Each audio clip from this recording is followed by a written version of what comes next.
A fraude satânica prova ser uma poderosa e motivadora força para o mundo. Muitos dos líderes espirituais aceitam este grande impostor, bem como o falso sistema de adoração que ele propõe. Com a intensificação das calamidades, líderes religiosos creem que o tempo não mais pode ser desperdiçado em convencer o mundo a aderir às doutrinas desse Messias contraventor. Aqui está a paciência dos santos. Aqui estão aqueles que guardam os mandamentos de Deus e a fé de Jesus. Nem todos serão enganados. Poucos serão aqueles que entenderão que a Bíblia havia alertado sobre esse incrível enganador, e eles sabem que o objetivo deste falso Messias é desviar o povo dos mandamentos de Deus. Mas essa não é a primeira vez que Satanás se apresenta como anjo de luz. Quando Jesus foi tentado no deserto, Satanás apareceu a ele disfarçado como glorioso mensageiro de Deus. Mas o inimigo de Deus se revelou quando tentou a Jesus em desobedecer a palavra de Deus.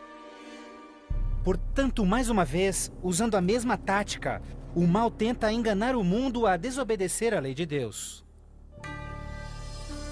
Ninguém pode servir a dois senhores, pois odiará um e amará o outro, ou será leal a um e desprezará ao outro. O mundo chegou a um momento decisivo em sua história.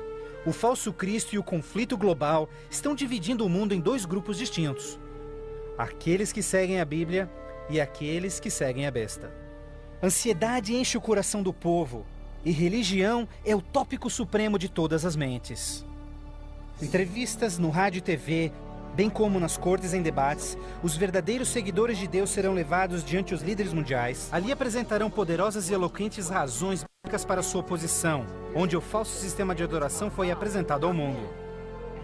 Os mandamentos de Deus e o que constitui a verdadeira adoração estarão ao centro de cada discussão. Movidos pelo poder do Santo Espírito, compelidos pelo argumento bíblico dos servos de Deus, milhares em todo o mundo converter-se-ão desde suas igrejas sem vida e se posicionarão junto aos impopulares, mas verdadeiros seguidores de Jesus. O que nos resta? Devemos obedecer a Deus ou ao homem, à tradição popular ou à Escritura, dividindo assim o mundo inteiro em dois grupos. De um lado, aqueles que receberam o selo de Deus, e do outro lado, aqueles que receberam o sinal da besta.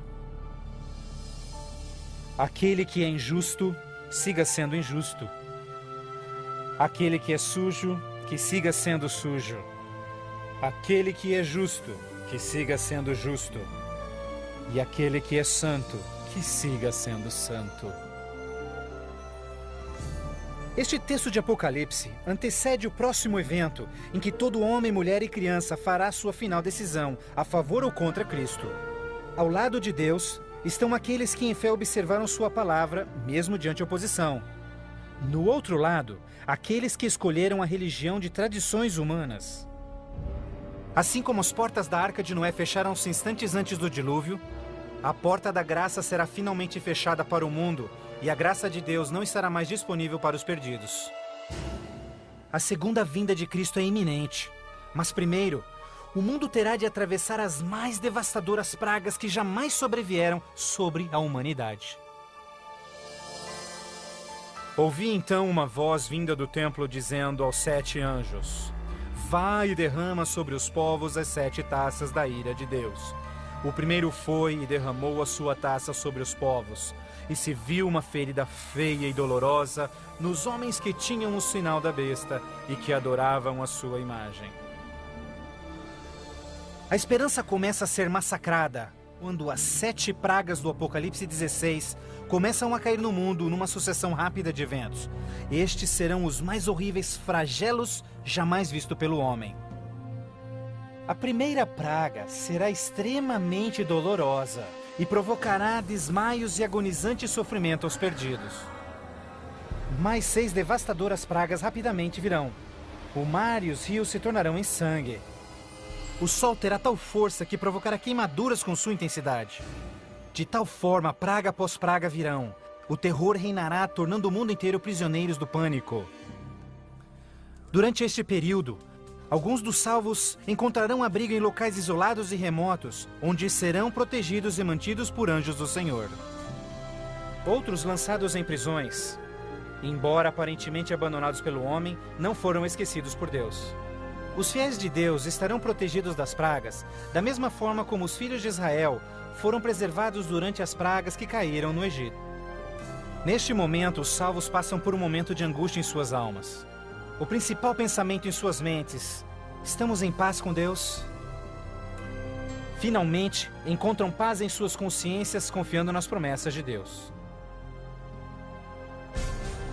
Assim sendo, o dragão irou-se com a mulher e foi ao seu encontro para guerrear com os demais filhos dela, aqueles que guardam os mandamentos de Deus e têm o testemunho de Jesus Cristo. Persuadidos pelo falso Cristo, os miseráveis perdidos têm como única esperança para alívio das devastadoras pragas a eliminação daqueles que se opõem a eles. Então a decisão é tomada para caçar e exterminar em apenas um dia o povo de Deus que teimosamente apegou-se às Escrituras. Assim sendo, o campo de batalha espiritual tem aqueles que seguem as tradições humanas e adoram a besta, contra aqueles que amam a Jesus e obedecem os seus mandamentos. Esta é a batalha final do Armagedon, o mundo perverso que chegou finalmente ao limite da paciência de Deus. E finalmente o momento em que Deus entra em cena para resgatar os seus filhos fiéis.